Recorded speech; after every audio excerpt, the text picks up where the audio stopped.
Tamil cinema ரசிகர்களுக்கு ஒரு அதிர்ச்சியான செய்தி. வர்ற செப்டம்பர் 1ஆம் தேதியிலிருந்து தமிழ்நாட்டில் எந்த ஒரு புதிய படமுமே ரிலீஸ் ஆகாது. அது மட்டும் இல்லாமல் அன்னையிலிருந்து படங்களுடைய ஷூட்டிங் மற்றும் போஸ்ட் ப்ரொடக்ஷன் வேலைன்னு எல்லாத்தையுமே டோட்டலாக நிறுத்த போகிறதா தயாரிப்பாளர் சங்கம் அறிவிச்சிருக்காங்க. திடீர்னு தமிழ் சினிமாவில் ஏன் இவ்வளோ பெரிய முடக்கம், என்ன நடந்தது அப்படின்றதெல்லாம் இந்த வீடியோவில் சொல்கிறேன். வீடியோவை ஸ்கிப் பண்ணாமல் ஃபுல்லாக பாருங்கள். இந்த பிரச்சனைக்கு மிக முக்கியமான காரணம் என்ன அப்படின்னு பார்த்தீங்கன்னா, ஓடிடி ரிலீஸ் விண்டோ. தியேட்டர் உரிமையாளர்கள் சங்கம் ஒரு புதிய கண்டிஷன் போட்டிருக்காங்க. அதாவது தியேட்டரில் ரிலீஸ் ஆகிற எந்த ஒரு படமும் குறைஞ்சது 8 வாரமாவது தியேட்டரில் ஓடணும், அதுக்கப்புறம் தான் ஓடிடியில் ரிலீஸ் ஆகணும் அப்படின்னு சொல்லியிருக்காங்க. ஆனால் தயாரிப்பாளர்கள் சங்கம் இதை ஏற்றுக்க மறுக்கிறாங்க. ஏன்னா இன்றைக்கி இருக்கிற சூழ்நிலையில் படம் ரிலீஸ் ஆன 4 வாரத்திலேயே ஓடிடியில் ரிலீஸ் பண்ணதுக்கான அக்ரிமெண்ட் மூலமாக தான் தயாரிப்பாளர்களுக்கு பெரிய தொகையும் லாபமும் கிடைக்குது. அதை வச்சு தான் அவங்க கடனை அடைக்கிறாங்க. இப்போ தியேட்டர்காரங்க 8 வாரம்னு கட்டாயப்படுத்துனா தங்களுக்கு பல கோடி ரூபாய் நஷ்டம் ஏற்படுதுன்னு தயாரிப்பாளர்கள் சொல்கிறாங்க.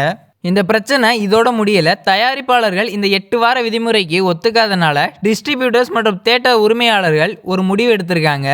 அதாவது இனிமேல் ரிலீஸ் ஆக போகிற எந்த ஒரு புது படத்துக்கும் தயாரிப்பாளர்களுக்கு கொடுக்க வேண்டிய அட்வான்ஸ் மற்றும் மினிமம் கேரண்டி தொகையை கொடுக்க மாட்டோன்னு தியேட்டர் ஓனர் சொல்லியிருக்காங்க. தங்கள்கிட்ட எந்த ஒரு ஆலோசனையும் பண்ணாமல் தியேட்டருக்காரங்க இந்த அட்வான்ஸ் தொகையை நிறுத்தினது தயாரிப்பாளர்களை ரொம்பவே கோவப்படுத்தியிருக்கு.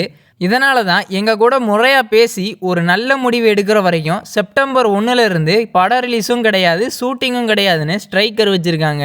இந்த மோதல் மட்டும் சீக்கிரம் சரியாகலைன்னா அடுத்து ரிலீஸ் ஆக போகிற பல படங்களோட ரிலீஸ் தேதி தள்ளி போகும். முக்கியமாக சர்தார் 2, டிமாண்டி காலனி 3, மீசை முறுக்கு 2, இம்மார்டல், மண்டாட்டி போன்ற எதிர்பார்ப்பு நிறைந்த படங்களோட ரிலீஸ் தேதி கண்டிப்பாக தள்ளி போகும். அது மட்டும் இல்லாமல் தினக்கூலி வாங்குகிற சினிமா தொழிலாளர்களோட வாழ்வாதாரமும் இதனால் ரொம்பவே பாதிக்கப்படும். ஸோ இதை பற்றி நீங்கள் என்ன நினைக்கிறீங்க? தியேட்டர்காரங்க சொல்கிற மாதிரி 8 வாரத்துக்கு அப்புறம் தான் ஓடிடியில் படம் வரணுமா, இல்லை தயாரிப்பாளர்கள் சொல்கிறதா நியாயமா அப்படின்னு உங்களோட கருத்து என்னன்னு மறக்காமல் கமெண்ட்ஸில் சொல்லிட்டு போங்க. இது மாதிரி மேலும் பல சினிமா அப்டேட்ஸ் தெரிஞ்சுக்க இந்த வீடியோவை லைக் பண்ணி நம்ம சினிமா சித்தப்பு சேனலை சப்ஸ்கிரைப் பண்ணிக்கோங்க. மறக்காம சர்ப்ரைஸ் பண்ணுங்க.